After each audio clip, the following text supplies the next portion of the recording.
Olá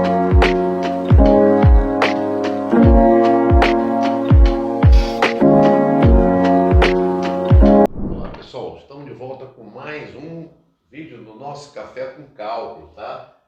O Edinho por enquanto aqui não está com a gente, mas em breve vai estar aqui, tá? Então nós vamos retomar, né, o nosso projeto do Café com Cálculo, tá bom? Então a primeira questão que a gente vai ver é a seguinte: ele pede que calcule o limite, né, quando x tende para zero da função módulo de 2x menos 1 menos módulo de x mais 1 sobre x. A função módulo é sempre complicada, né? Ela é sempre complexa. Se fosse num ponto qualquer diferente do zero, não teria problema nenhum. Mas como aqui é zero, eu vou ter uma determinação, né? Vai dar módulo de menos 1 é 1. Aqui é o módulo também vai dar 1, vai dar 0 sobre 0. Então, nesse caso, eu sou obrigado a calcular o limite pela direita e pela esquerda. E para que essa função tenha limite, esses limites precisam ser iguais. Quando você pega um valor tendendo a zero pela direita, isso significa que você está pegando um valor superior a zero. Né? Jogando esse valor superior a zero aqui, por exemplo, 0, superior a zero, então tem que vir pela direita do zero. Então tem que ser superior a zero. Tá? Mas na vizinhança ali, próximo a zero. Se você substituir por 0,4, você vai ter um valor negativo aqui. E o módulo de um número negativo é menos ele. Então isso vai ficar menos o 2x menos 1. Tá? Menos. Em compensação, aqui vai ficar positivo. Então o módulo é ele mesmo. Só que tem um sinal de menos ali, né? Sobre x. Se nós formos prosseguir aqui, vamos encontrar que o limite quando x tende para zero vai ser menos 2x mais 1, menos 2x menos 1 sobre x. Esse vai anular com esse, isso vai dar menos 4x sobre x.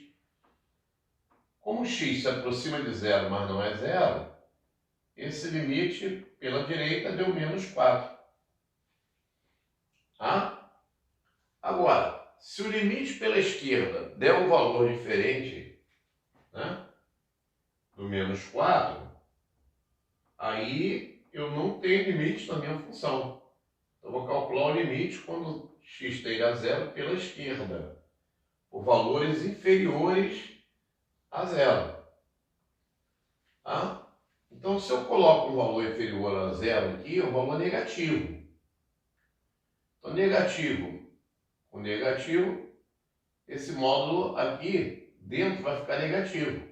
Logo, eu vou ter que trocar os sinais. Menos o 2x menos 1. Aqui eu tenho um menos. E aqui vai dar positivo, né? Porque um valor inferior negativo vai dar, por exemplo, menos 0,9, né? Então aqui vai dar negativo. Tá? Negativo, mas vai trocar os sinais. Então vai dar menos 2x menos 1. Mas tem um sinal de menos ali na frente. Tá? Sobre x. Então o que nós vamos ter aqui? Nós vamos ter menos 2x mais 1. Tá? Então deixa eu ver se eu fiz tudo certinho. X tendendo a zero pela esquerda. Então por valores inferiores a zero. Inferior a zero é negativo. Então isso aqui é negativo. Vai haver troca de sinais. Tá? Aqui vai dar um valor positivo. Aqui é positivo. Então aqui eu vou manter o sinal. Mas como tem um menos na frente, né, eu vou ter que fazer a troca. Menos 2x menos 1 sobre x. Então, novamente, o que você vai ter? Esse mais um vai anular com menos 1, certo? Ó, repetindo, ó, esse zero é um zero, está caminhando para zero pela esquerda. Então ele está aqui, ó, ele vem daqui. Então é um valor negativo, menos 0,3. Quando eu substituir aqui, esse cara aqui dentro vai dar positivo. Então eu vou manter o módulo, vou manter o que está dentro. Mas como ele está com o sinal de menos, vai haver a troca. Tá? Então é isso que vai ocasionar que esse limite aqui também dê menos 4x sobre x. Simplificando, menos 4. E aí o que acontece? O teu limite dessa função f de x, quando x tende a zero pela direita, ele é o mesmo limite quando f de x tende a zero pela esquerda.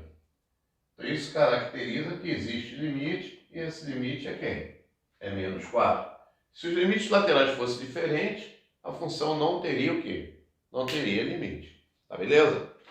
Então a função módulo tem que tomar cuidado com essa análise. Tá bom?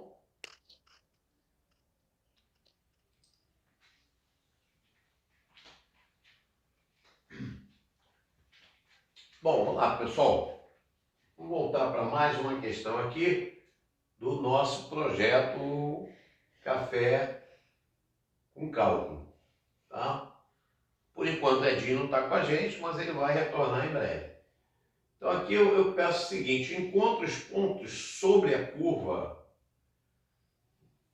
onde a reta tangente é horizontal. Olha, lembrando o seguinte: para calcular a reta tangente, eu lanço mão da derivada. Derivada da função y em relação à função x. Quando eu derivo isso, derivada de x à quarta dá 4x ao cubo. A derivada de 6x ao quadrado é 12x. E a derivada da constante é zero. Então, dy dx ou y', dependendo da nomenclatura que você usa, colocando 4x em evidência, você vai ter x ao quadrado menos 3. Agora vamos lembrar o seguinte, olha. A reta, ele está pedindo para que a reta tangente seja horizontal. Se ela é horizontal, o que acontece? O dy dx tem que ser igual a zero. Por quê? Ela sendo horizontal é paralela ao eixo x. Então o coeficiente angular é zero. Logo a derivada tem que ser zero. Logo, essa função aqui, que é a função derivada, 4x sobre x ao quadrado menos 3, tem que ser igual a zero. Bom, aí nós vamos encontrar os candidatos aos pontos críticos, né? Ou 4x igual a zero, o que vai implicar que esse x tem que ser zero. Mas se esse x é zero, quem é o y correspondente a ele? Eu vou substituir na função dada. Vou calcular o y zero. Vai dar 0 à quarta menos 6 vezes 0 ao quadrado mais 4. E aqui a gente vai ter o primeiro ponto, né? Ponto 4, 0. Beleza? Não esquece que ele pediu para a reta ser horizontal. Então a derivada tem que ser igual a zero. Ou então esse cara tem que ser zero. x2 menos 3 igual a zero. Mas isso implica que x ao quadrado tem que ser igual a 3. E se x ao quadrado é igual a 3, extraindo a raiz quadrada, nesse caso, né, que é uma equação, você tem dois valores, mais ou menos raiz de 3. Façamos a mesma coisa, ó. Y igual a raiz de 3. Quando y for igual a raiz de 3, substituindo aqui, vai dar 9, né? 9 menos 18 mais 4. O que vai dar um y igual a menos 5. Então nós vamos ter mais um ponto aqui, ó. Que é o ponto raiz de 3 menos 5. Certo? E depois eu vou ter que calcular o y de menos raiz de 3, que também vai dar 9 menos 18 mais 5. Vai dar menos 5 também. Nós vamos ter o terceiro ponto. Só que o terceiro ponto é menos raiz de 3 menos 5. Se nós quisermos ter uma ideia do que está acontecendo, a ideia será a seguinte. Você vai ter um gráfico aqui, onde em 4, x igual a 0, aqui é o contrário, tá? É x igual a 0 e y igual a 4. X igual a 0 e y igual a 4, tá? A reta tangente é paralela. Então a curva, ela passa aqui, tá? Ela passa aqui, tá? Mas aí você tem o ponto menos raiz de 3, certo? Menos raiz de 3, menos 5. Vamos dizer que ela vem aqui, ó. São os bolsos, tá? E o outro é raiz de 3, 5. Certo? Então ela é uma reta tangente horizontal aqui e tangente horizontal aqui. Perfeito? Para que isso aconteça, o que vai ter que ocorrer, né? O que vai ter que ocorrer? Ela vai ter que passar por aqui, é isso? Ela vai ter que fazer isso, vai vir aqui, ó, tá? Aqui você vai ter a reta horizontal, que é a reta tangente. Já tinha uma aqui, nesse ponto que era o 0,4. Aqui nós vamos ter o ponto menos raiz de 3, menos 5. E aqui o ponto raiz de 3, 5. Então ela vai ter que passar aqui e fazer isso novamente. Tá? Então as três retas tangentes vão estar aqui, ó, nesses 3 pontos. Tá legal? Então, pessoal, espero que tenha ficado claro aí, que vocês tenham entendido. Em breve o Edinho está aqui também para dar uma força.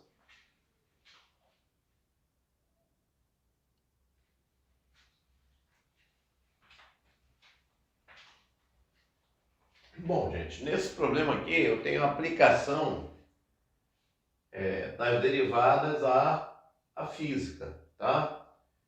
Ele dá a equação do movimento de uma partícula. Ele diz que uma partícula obedece a essa equação do movimento. 2t ao cubo menos 5t ao quadrado mais 3t, perdão, mais 4. Onde S, minha gente, é a medida em centímetros, né? E t em segundos. Quer dizer, a cada segundo, né, eu vou ter uma posição dessa partícula. Por exemplo, para t igual a 0, essa partícula vai estar no 4. Então você vai ter o ponto 0,4. Então, à medida que o tempo passa, a partícula vai descrevendo um movimento, né? Ele pede para você encontrar a aceleração em função do tempo. E qual é essa aceleração depois de 2 segundos? Então, o que a gente precisa saber? Que a velocidade é dada pela derivada do movimento em relação ao tempo. Derivada primeira. Quando eu derivo a posição em relação ao tempo, eu encontro a velocidade. Quer dizer, como essa partícula, com que velocidade ela está se locomovendo. Essa derivada aqui é tranquila, ela é 3, né, vezes 2t ao quadrado, menos 2 vezes 5t mais 3, e a derivada de 4 é zero. Então, a velocidade é ds dt. Ela vai ser em centímetros por segundo. Então, isso deu 6t ao quadrado menos 10t mais 3. Então, essa é a equação da velocidade. À medida que o tempo passa, você tem a velocidade, tá, naquele ponto. Agora, para encontrar a aceleração em relação ao tempo, eu faço a derivada da velocidade em relação ao tempo. Ou seja, é a derivada segunda. Derivada segunda do movimento. Quando você tem o movimento, deriva a primeira vez, você encontra a velocidade. Derivando novamente, você vai ter aceleração. Então, partindo daqui, ó, a derivada vai dar 12, né, t menos 10. E a derivada da constante é zero. Tá? Só que ele pede isso exatamente aonde? Depois que ele pediu a aceleração, está aqui, ele quer essa aceleração 2 segundos após. Então vai ser o dv dt aplicada no 2. Então você vai ter 12 vezes 2, 24, menos 10, 14. Tá? Só que aí, como é aceleração, nós vamos ter o quê? 14 centímetros por segundo ao quadrado. Então está aí o que ele pedia, tá? A velocidade, acho que ele não pediu velocidade, mas pediu aceleração, e pediu aceleração no 2. Então já sabe, quando você tem a equação do movimento que você deriva a primeira vez, você encontra a velocidade. Derivando a segunda vez, você encontra o quê? A aceleração. Tá? Isso é uma aplicação de derivada à física, na equação dos movimentos. Bom?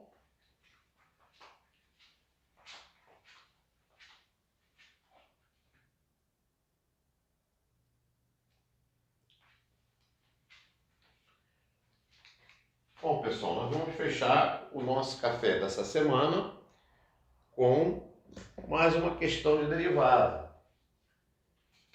Uma das derivadas mais frequentes nos concursos. A derivada do logaritmo neperiano. Tá? Então aqui, na hora que você for fazer a derivada primeira, for derivar a primeira vez, você tem que lembrar que você está derivando um quociente. Então, isso é a derivada do numerador vezes o denominador menos, agora muda, né? Numerador, derivada do denominador. E aqui denominador ao quadrado. Quadrado de x, x2. Isso é a derivada primeira. É o dy dx, ou se você preferir, o y'. Tá? a repetir, gente. Essa é uma das derivadas mais pedidas em concurso.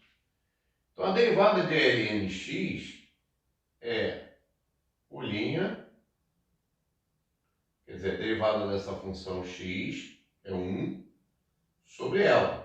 1 sobre x, que multiplica esse x, menos lnx, e aqui a derivada de x vai ser 1 sobre x ao quadrado.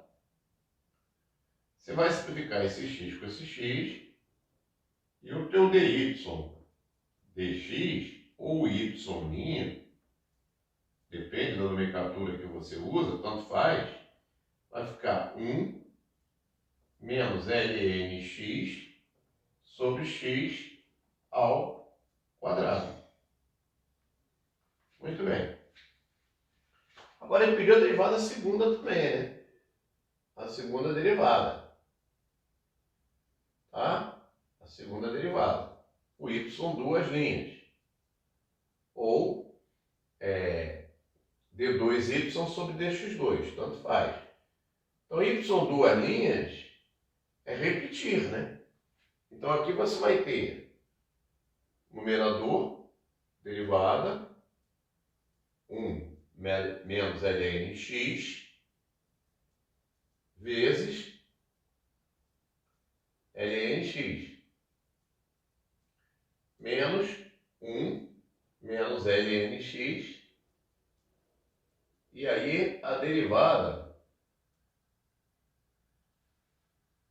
aqui tem um erro, aqui é x2, né? Deriva o denominador, x2. Então, 1 menos lnx, derivada de x2. E aqui o quadrado, x4. Tá? Agora está bonito. Então, quem é o y duas linhas?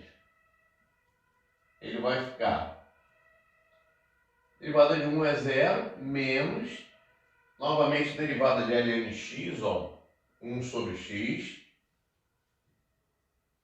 Isso está multiplicado pelo nosso x2, menos, menos, o que eu vou ter ali? Eu vou ter 2x, que multiplica 1 menos lnx, sobre x a quarta. Aqui você vai simplificar, tá? Então, y duas linhas vai ser igual a quem? A menos x, menos 2x, mais 2x lnx, sobre x4. Logo, é menos 3x, mais 2x, lnx, sobre x4. Simplificando aí por x, você vai chegar no resultado, menos 3, mais 2 ln x sobre x3. Tá? Se quiser aplicar a propriedade log, joga esse cara lá para cima. Tá? Também poderia, se você quisesse, menos 3 mais ln de x ao quadrado sobre x3. Tá bom? Então é isso, pessoal. Por hoje nós vamos ficar aqui nesse vídeo, esperando que nos próximos o Zedinho já esteja aqui para dar uma força para gente, tá bom? Um abração, até o próximo.